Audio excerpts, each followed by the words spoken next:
In the year 1922, in the quiet farmlands of Missouri, two sisters, Clara and Cora Prescott, vanished into a nightmare no one dared to speak of.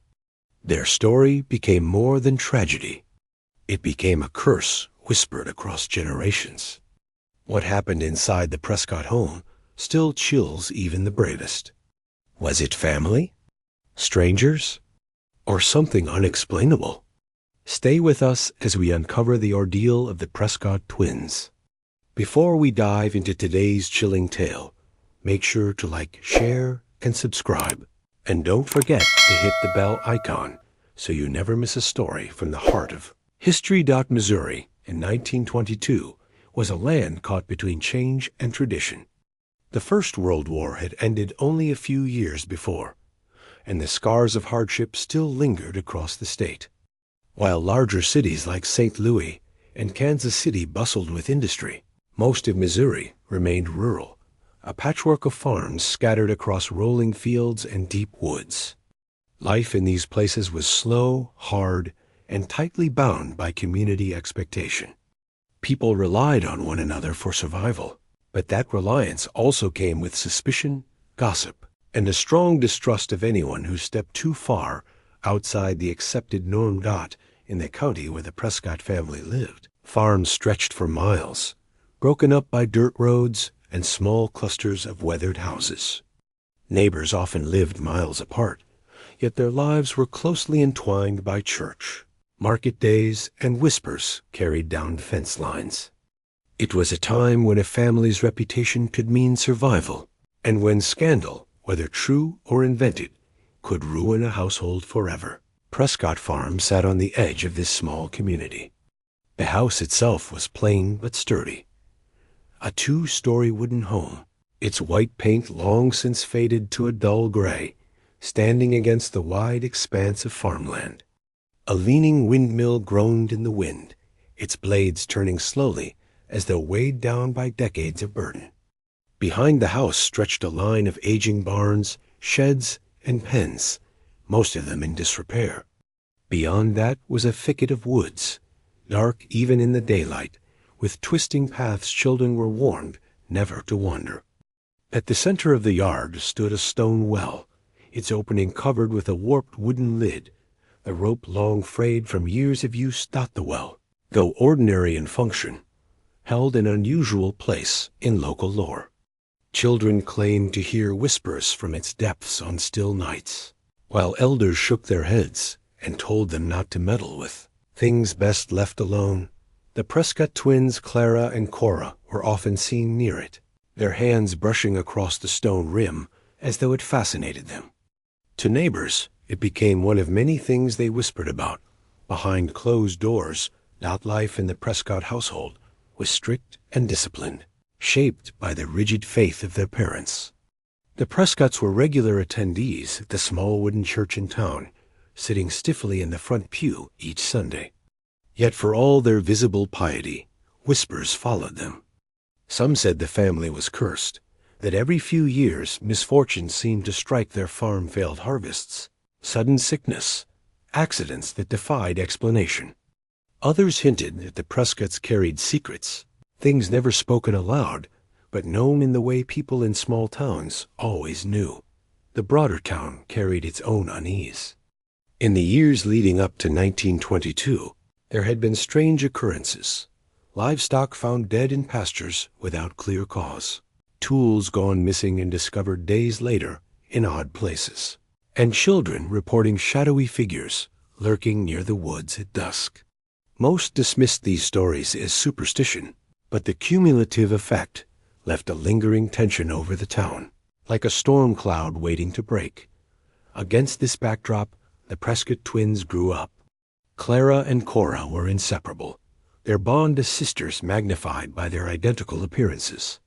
To outsiders, it was often difficult to tell them apart, though those who knew them closely claimed Clara was the more outspoken, her gaze direct and curious, while Cora tended to linger in silence, watching and listening. Both were pale, with long brown hair usually worn in braids, and their mother insisted they dress alike, stitching identical dresses in muted fabrics. The image of the twins, side by side, silent and serious, became a common sight in town, one that unsettled some and fascinated others. Neighbors described the twins as strange, not cruel or mischievous, but odd, as though they belonged to a world just out of reach from everyone else. They rarely joined in the laughter of other children, preferring to wander the fields alone, or sit by the well with whispered conversations, only they seemed to understand. Some said the girls shared a secret language. Others swore they saw the twins moving in perfect unison, as though their bond ran deeper than blood. Missouri, in that era, was also a place of fear, tightly woven with faith. Families relied on the church not just for spiritual guidance, but as the moral backbone of the community. Anything that strayed too far from accepted practices was quickly branded suspicious or worse, sinful. And the Prescott twins, with their strange ways and their family's whispered reputation, were never entirely embraced. People kept their distance, greeting them politely in town, but crossing themselves once their backs were turned. When night fell over the farm, the sense of unease only deepened. The woods behind the house seemed to swallow the last rays of light, leaving the farm in a strange half-darkness. The windmill creaked like an old voice groaning in protest, and the shadows around the barn stretched long, hiding shapes that sometimes seemed to move when no one was looking. It was not unusual, neighbors said, to hear faint cries carried on the wind, or to see lantern light flickering near the Prescott property, long after the family was supposed to be asleep. By 1922, tensions in the town had begun to grow. Economic hardship weighed heavily, tempers ran short, and every small disturbance felt like a threat to the fragile order people clung to. The Prescotts, already isolated by rumor, became an easy target for suspicion. And when the twins began behaving more strangely, skipping school, avoiding church, wandering the fields at night, the whispers grew louder. Some believed the family was hiding a shameful secret. Others thought something darker was at play, something no one dared speak aloud in daylight. It was in this atmosphere of hardship, suspicion, and quiet dread that the ordeal of the Prescott twins began. The stage was set, the players in place, and the darkness that had long hovered at the edges of the community was ready to swallow them whole. Clara and Cora Prescott were born in the spring of 1906, identical twins whose arrival was greeted with equal parts joy and apprehension. In small communities, twins were often seen as a blessing, but also carried with them a sense of mystery. Two souls cut from the same cloth, people said, though some whispered that such closeness was unnatural, a sign that fate would test them harder than most. From the beginning, Clara and Cora were inseparable. As infants, they cried in unison, their tiny voices rising and falling in perfect harmony. Their mother, Ruth Prescott, often said she could not soothe one without soothing the other. As they grew older, this bond only deepened. They dressed alike, spoke alike, and often seemed to finish each other's sentences. When one laughed, the other smiled. When one fell ill, the other was never far behind. Physically, they were mirror images. Slender girls with pale skin that seemed to bruise easily, long brown hair usually kept in braids, and striking gray-blue eyes that could unsettle even the most steadfast adult. To many in the town, it was those eyes, watchful, unblinking, older than their years, that made the twins unforgettable. Yet beneath their sameness lay subtle differences. Clara, by most accounts, was the bolder of the two. She spoke up in school, asked questions at church, and sometimes carried an edge of defiance that made her teachers frown. Cora, by contrast, was quieter, more withdrawn, often standing half a step behind her sister as though seeking protection. Some believed Cora was the more fearful, but others claimed her silence masked something deeper, something she kept carefully hidden. Their parents, Ruth and Jonathan Prescott, were respected enough in the community, but theirs was a respect rooted more in fear than in fondness. Jonathan was a hard man, the kind shaped by years of toil on unforgiving farmland. He spoke little, and when he did, his voice carried authority. His faith was absolute, his belief in discipline unwavering. Neighbors said he believed a family must be ruled like a farm kept in order, pruned of weakness, and bent toward usefulness. Ruth was quieter but no less strict. She was the daughter of a preacher, raised in a household where sin was spoken of as though it were a tangible thing lurking just outside the door. Her devotion to Scripture was absolute, and she demanded the same of her children. Ruth often reminded Clara and Cora that they carried the family's name, and that name must remain spotless in the eyes of both man and God. The Prescott's household was a place of strict rules and rigid routines.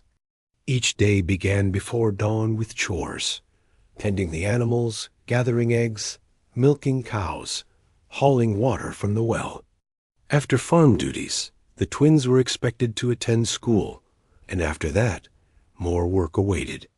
Sundays were sacred, a day reserved entirely for church and reflection, yet even then, leisure was forbidden.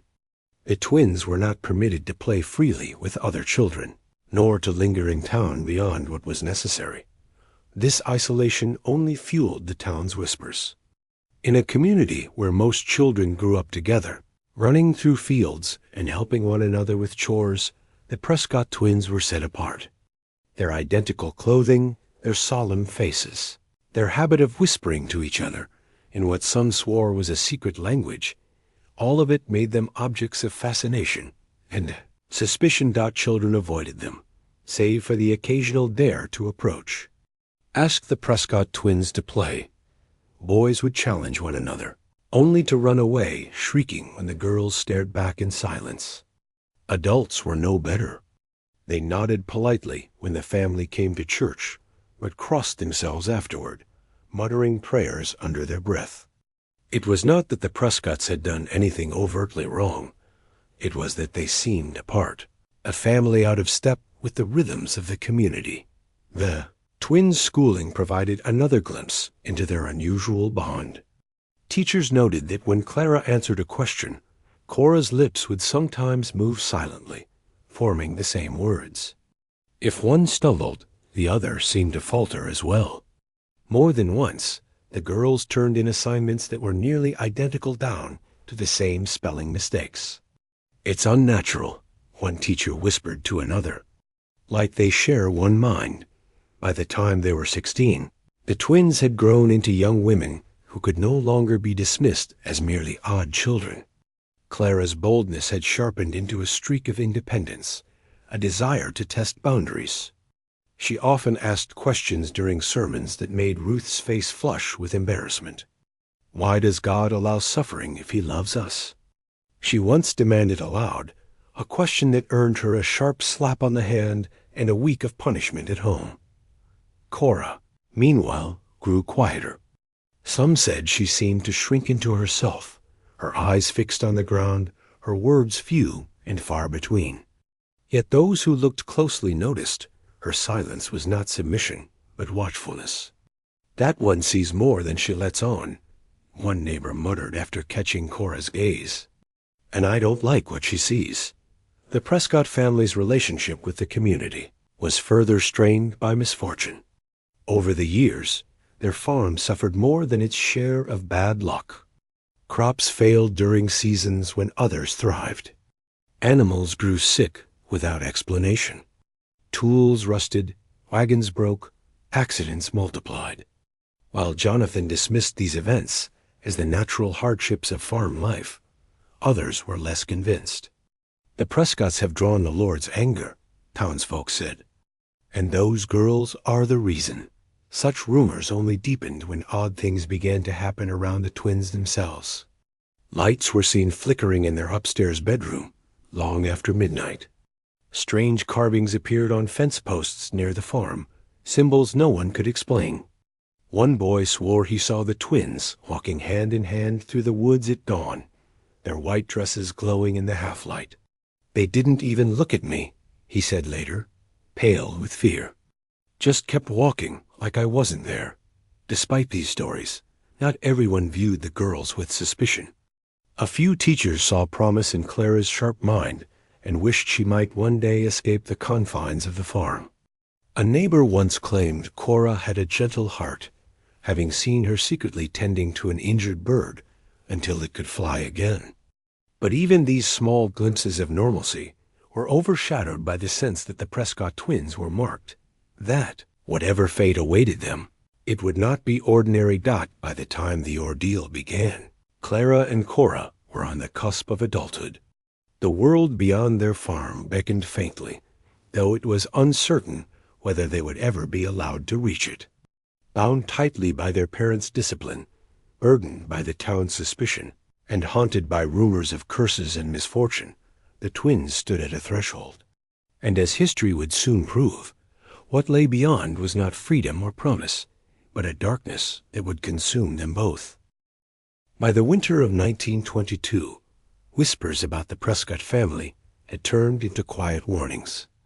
Neighbors crossed the street when Ruth and Jonathan came into town, and children dared each other to look into the twins' gray-blue eyes.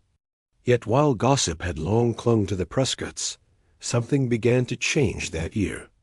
The oddities that once seemed like harmless eccentricities grew darker, more troubling, and increasingly difficult to ignore.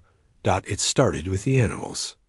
One morning in early January, Jonathan found a calf dead in its pen, its body stiff and its eyes clouded over, though it had shown no signs of illness the day before.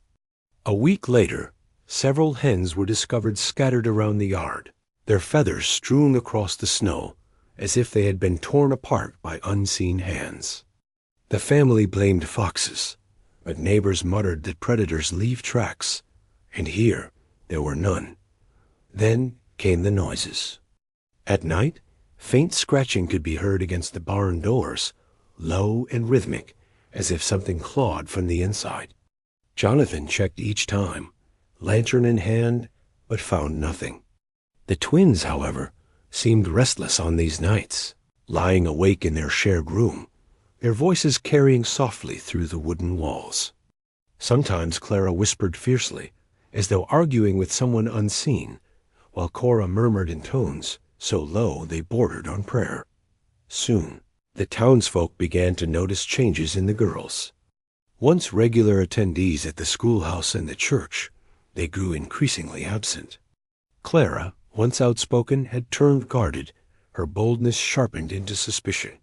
She flinched at sudden noises, glared when adults questioned her, and clutched her sister's hand with such intensity that her knuckles turned white. Cora, for her part, appeared pale and exhausted, her silence deeper than before. When pressed to recite verses in church, she froze, her lips moving without sound. The absence of the twins from community life was noted with disapproval. Some claimed the girls were rebelling, testing their parents' authority. Others whispered darker theories, that Jonathan and Ruth were hiding something, or that the twins had fallen under some unnatural influence. Whatever the truth, the sense of unease thickened, hanging over the Prescott farm like smoke that would not clear. It was during this time that a new figure appeared in the county, a traveling preacher who called himself Reverend Silas Graves. He arrived in town with little warning, setting up makeshift gatherings in barns and fields, proclaiming the end of days and the need for repentance. His sermons were fiery, his eyes wild with conviction, and though some dismissed him as a fanatic, others were drawn in by his passion. The Prescotts attended one of his gatherings, and from that night on, something shifted. Witnesses later recalled the way Reverend Graves lingered on the twins, his gaze fixed and unblinking as he spoke of purity, temptation, and the wages of sin. He singled them out in his sermon, declaring that the young must guard their souls most fiercely, for the devil takes delight in those who appear innocent.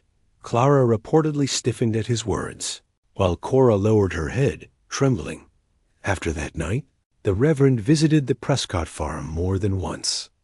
Some said Jonathan invited him, seeing in Graves a man of strict faith who could reinforce discipline. Others believed the preacher forced his way in, inserting himself into a family already stretched thin by rumor and fear.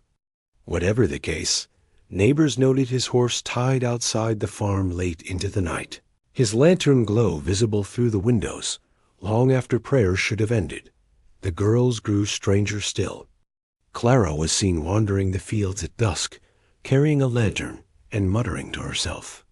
Cora followed at a distance, her face pale in the fading light.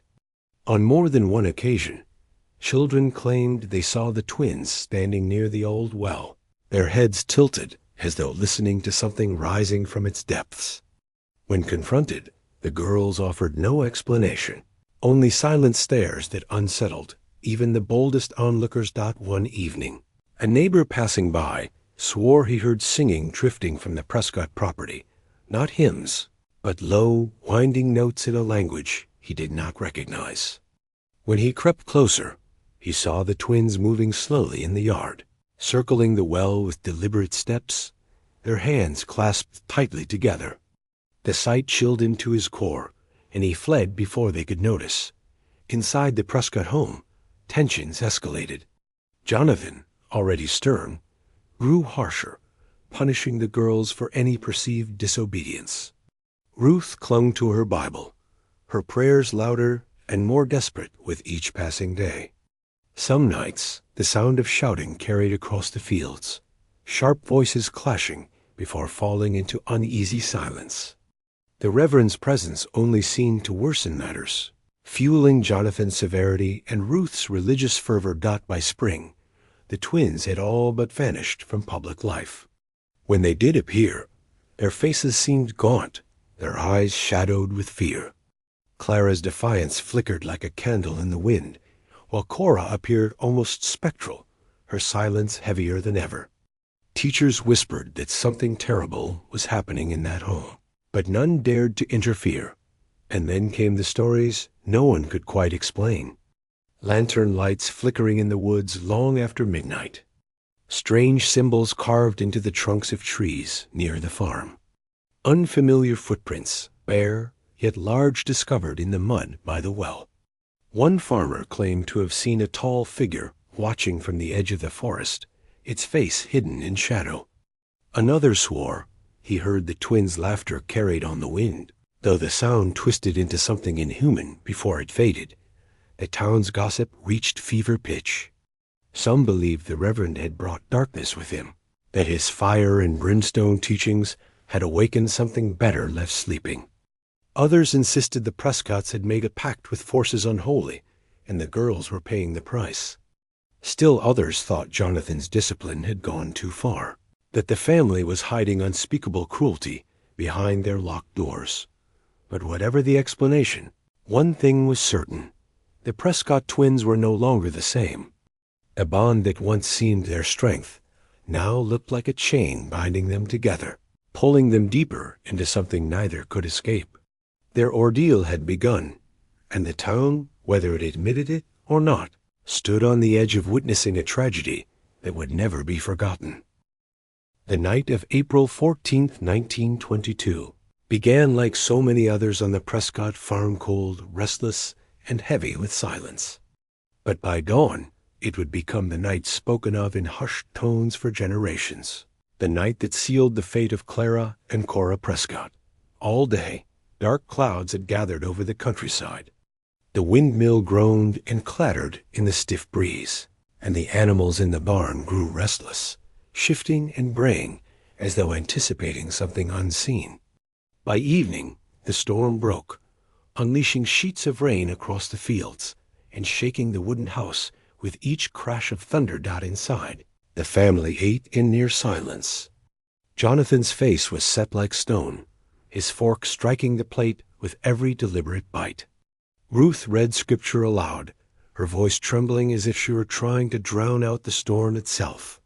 The twins sat across from one another, their pale faces illuminated by the flicker of the oil lamp.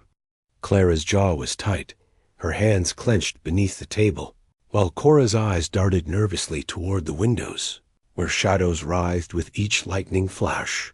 Later, as the rain hammered harder against the roof, Neighbors swore they heard shouting. The words were indistinct, carried off by the wind, but the tone was unmistakable anger, fear, and the sharp snap of Jonathan's voice cutting through the storm. Some claimed they heard Ruth's cries of prayer rising over the thunder, while others swore it was the twins' voices, crying out in terror.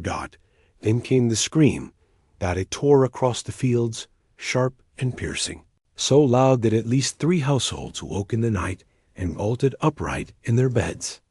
One farmer later told authorities that the scream was unlike anything he had ever heard, neither wholly human nor wholly animal, but a sound that froze the blood in his veins. His wife begged him not to go out into the storm, and he listened. Everyone did. No one ventured toward the Prescott farm that night. What happened in those hours remains a matter of speculation, but fragments of the truth emerged in the days that followed. Some said lightning struck the windmill, its blades sparking as fire licked briefly at the sky. Others claimed to have seen lanterns moving in the yard, 2, then 3, then extinguished all at once. A boy swore he saw Clara and Cora running across the field, hand in hand, their white dresses plastered to their skin by rain, before vanishing into the woods. Another insisted he saw Reverend Silas Graves' horse tied outside the Prescott home that night, though the Reverend himself denied ever being there by morning. The storm had passed, leaving the farm eerily still. The ground was soaked, the fields flooded in shallow pools, and the air smelled of wet earth and smoke. Neighbors, uneasy but compelled by curiosity, approached the property at first light. What they found would haunt them forever. The front door stood ajar, swaying in the morning breeze. Inside, the kitchen was in disarray, plates shattered on the floor, chairs overturned, the Bible soaked through as if doused with water. Jonathan sat slumped at the table, his eyes hollow, his face pale as chalk. He said little, only that they were taken. Ruth was on her knees, rocking back and forth, clutching a torn piece of cloth that looked like it had been ripped from one of the twins' dresses. Her lips moved in prayer, but no sound escaped her throat. The twins themselves were gone. The search began immediately. Neighbors fanned out across the fields, calling their names, their voices echoing in the empty air. The woods behind the farm were combed for hours, men with lanterns shouting into the trees, dogs barking as they caught faint scents that led nowhere. Then, near the old stone well, someone found the first clue. A single shoe. Small, mud-caked, its buckle snapped. A few feet away, tangled in the wet grass, was a ribbon dark with blood. The sight silenced the searchers. No one wanted to peer into the well, but eventually a man lowered a lantern into its depths. The light revealed only darkness, water far below, and a cold draught that smelled faintly of iron. The rope was frayed, the bucket half sunken, but there was no sign of the twins. Rumors ignited immediately. Some believed the girls had been murdered, their bodies hidden in the well or buried in the woods. Others swore they had been taken by force, kidnapped by outsiders, or worse, by Reverend Graves himself, who vanished from the county not long after. Still others whispered of something unnatural, that the twins had been claimed by whatever haunted the Prescott land, pulled into a darkness no one dared name. The official investigation was clumsy at best. Sheriff Alton Briggs, a man known for his reluctance to stir trouble, filed a report that described the disappearance as unresolved.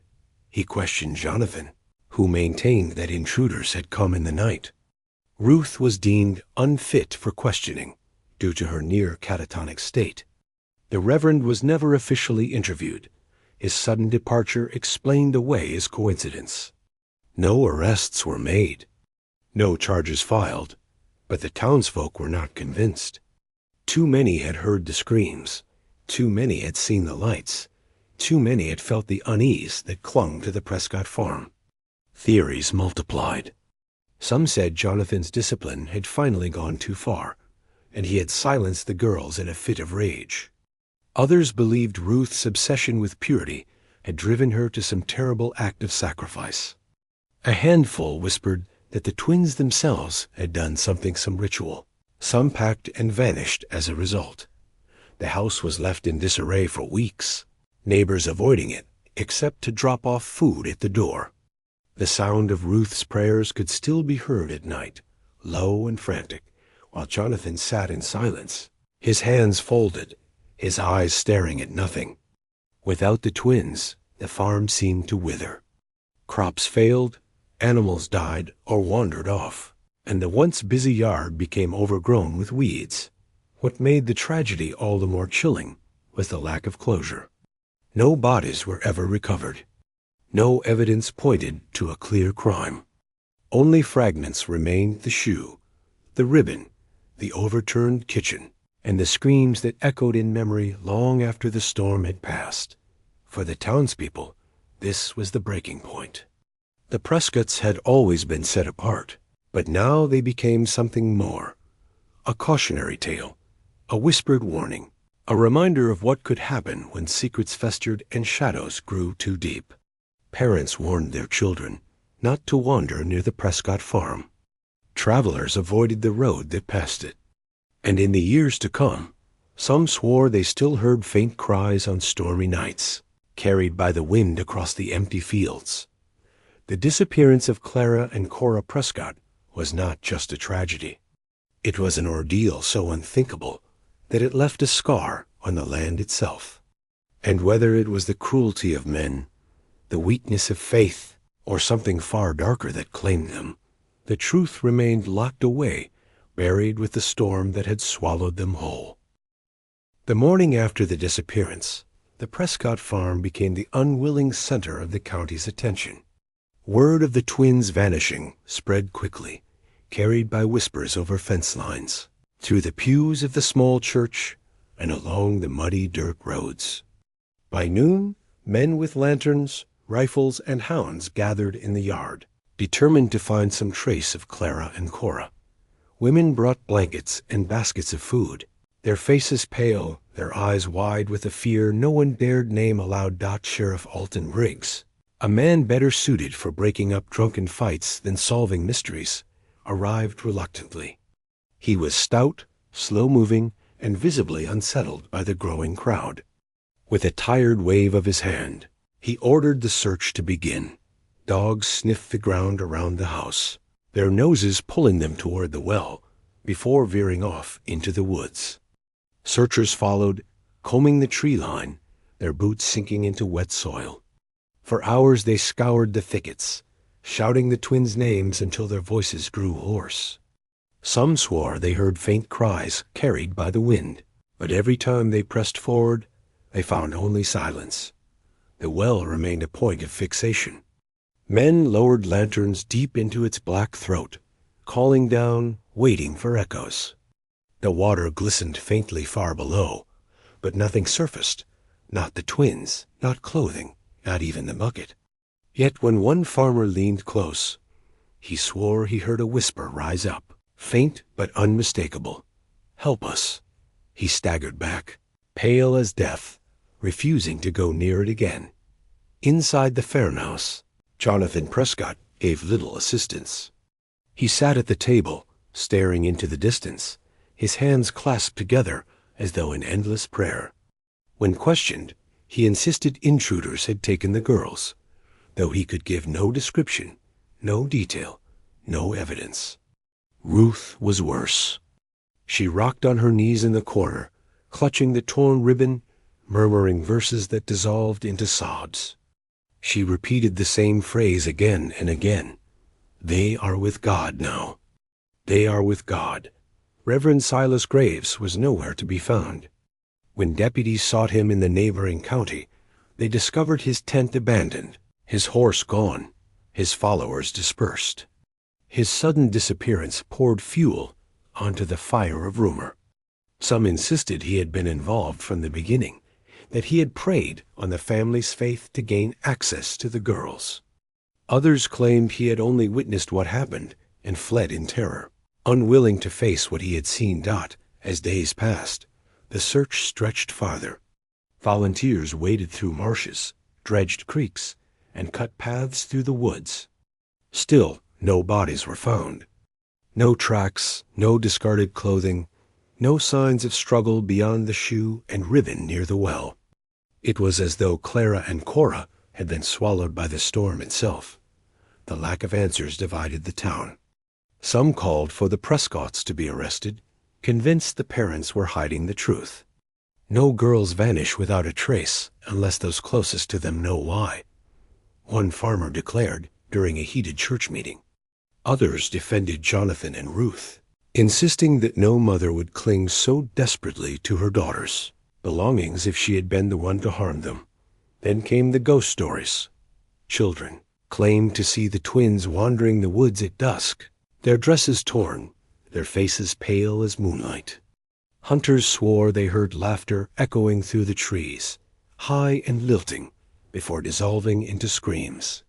One night, a farmer passing by the Prescott property swore he saw two figures standing by the well, their heads tilted downward as if peering into its depths. When he called out, the figures vanished, leaving only the sound of the windmill groaning in the distance. The stories multiplied, spreading beyond the town, drawing curious visitors who came to stare at the farmhouse from the road. Some brought Bibles, muttering prayers as they passed. Others carried cameras, hoping to capture proof of the haunting. None stayed long. The oppressive stillness of the place seemed to seep into the bones of all who lingered. The sheriff, overwhelmed by the mounting hysteria, declared the case unresolved. The official report, brief and clinical, recorded the disappearance as likely abduction by unknown persons. No mention of the well. No mention of Reverend Graves. No mention of the screams heard by half the town that stormy night. Yet silence could not erase memory. In the weeks that followed, the Prescotts became pariahs. Neighbors avoided their farm, no longer offering help or food. Children whispered of curses, daring each other to run past the property after dark. Farmers muttered about selling their land and moving elsewhere, fearful that whatever had taken the twins might not stop at them. The Prescotts themselves withered. Jonathan stopped tending the fields altogether, sitting for hours in his chair, his eyes hollow, his hands unmoving. Ruth's prayers turned frantic, her voice hoarse from nights spent calling to God until dawn.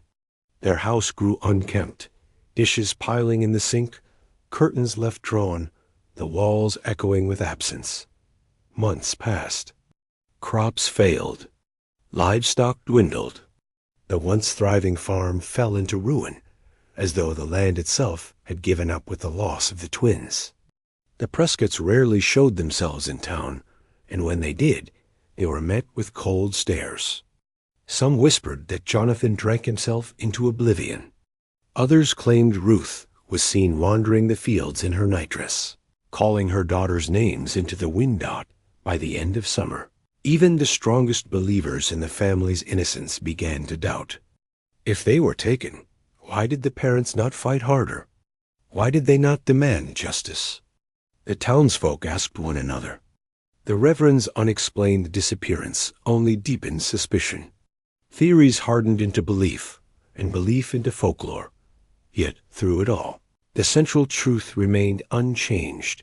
The twins were gone, and no one could explain how. Years later, old records reveal that the case faded from the sheriff's books with little more than a line noting no further evidence obtained. But among the townsfolk, the story never faded. Each stormy night seemed to resurrect it. Each creak of the windmill became a reminder.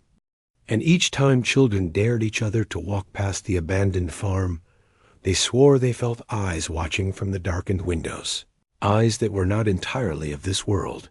The search had ended. The investigation had failed.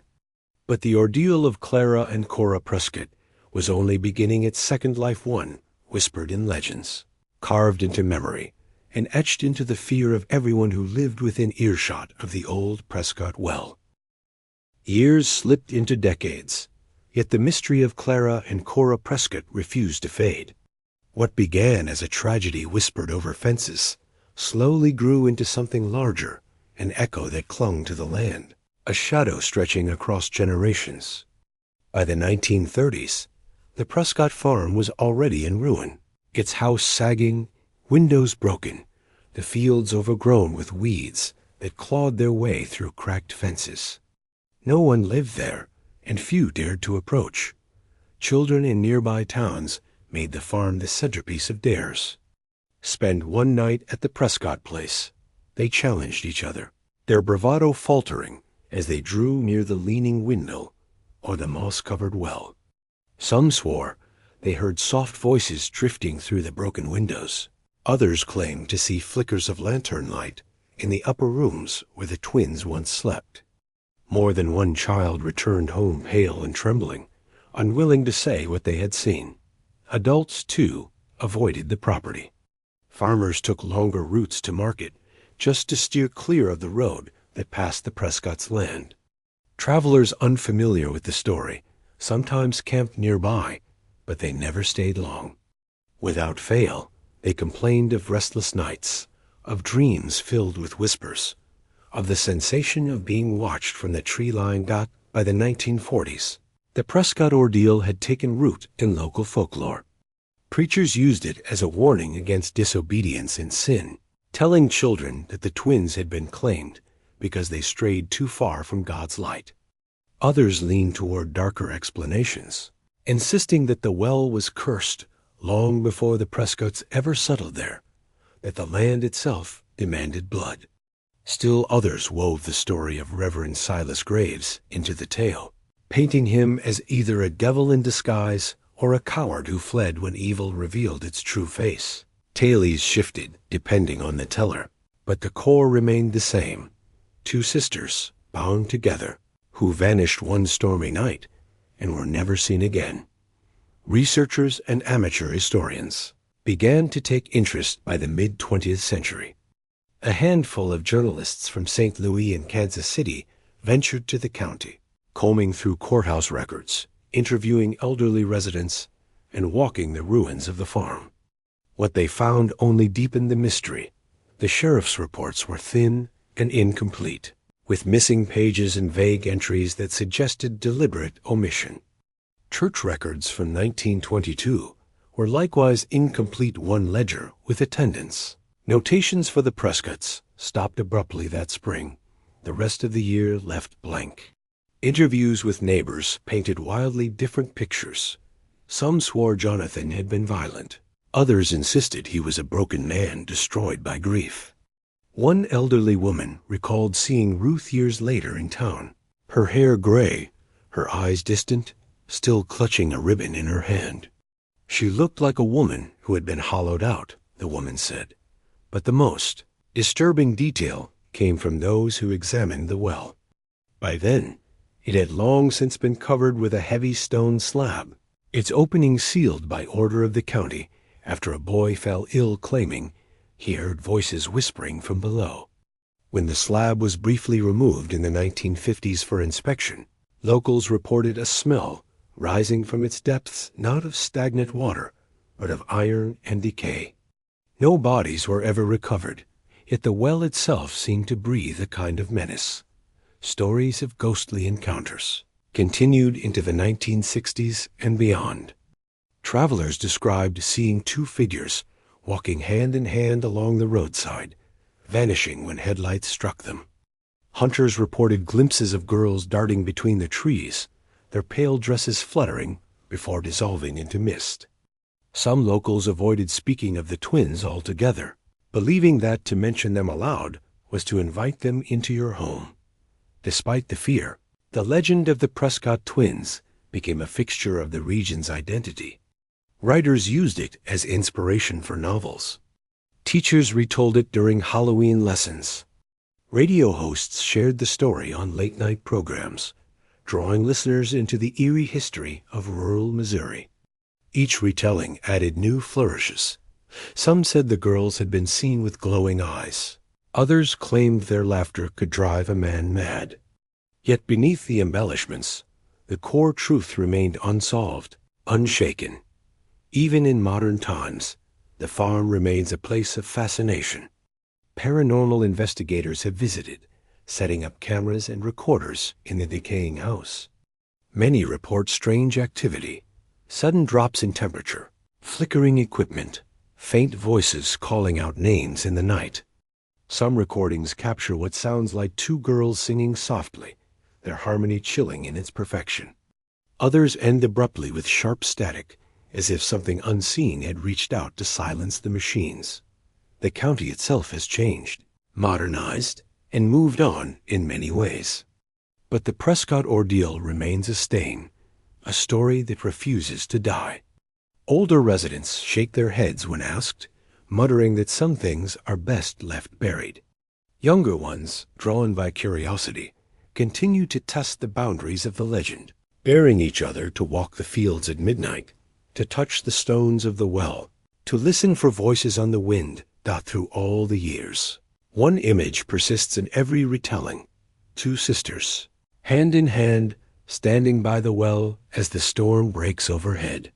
Some say they look sorrowful, their faces pleading for release. Others insist they smile faintly, as if beckoning outsiders to join them. Whether they are victims, participants, or something else entirely depends on who tells the story.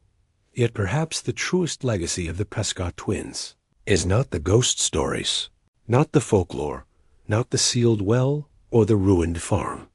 It is the silence they left behind, the questions that remain unanswered, the grief that was never soothed, the mystery that no time has been able to dissolve. Their ordeal became more than a family tragedy. It became a reminder that some shadows never lift, and some echoes never fade. 100 years have passed since that stormy night in 1922. Yet the fate of Clara and Cora Prescott remains a wound that never fully healed. Their names are still spoken in whispers, their story woven into the fabric of Missouri's darker folklore. Were they stolen away by human hands, sacrificed in silence by their own blood, or pulled into something beyond human understanding? No answer has ever been found, and perhaps that is why their ordeal endures. When people remember the Prescott twins, they do not think only of their disappearance. They think of the silence that followed, the silence of a family broken, a community divided, and an official record that left more questions than truth. They think of the whispers by the well, the flicker of lantern light in the woods, and the feeling of eyes that still seemed to watch from the ruined farmhouse long after the Prescotts themselves were gone. Perhaps that is what makes this story so haunting, not just the tragedy, but the refusal of time to bury it. The storm has passed, the fields have changed, yet the echoes of that night still cling to the land.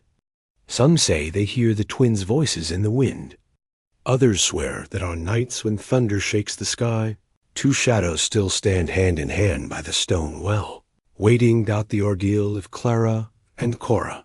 Prescott is not only a tale of loss, it is a reminder of how quickly innocence can be swallowed by silence, and how fear can keep a community from ever uncovering the truth. And as long as the questions remain unanswered, their story will never truly end. So now, I ask you, what do you believe happened to the Prescott twins? Were they victims of a crime, casualties of faith, or something stranger still? Share your thoughts in the comments below. I want to hear your theories. And if you want more stories of forgotten horrors and mysteries buried by time, don't forget to like this video, subscribe to the channel, and ring the bell so you never miss what comes next.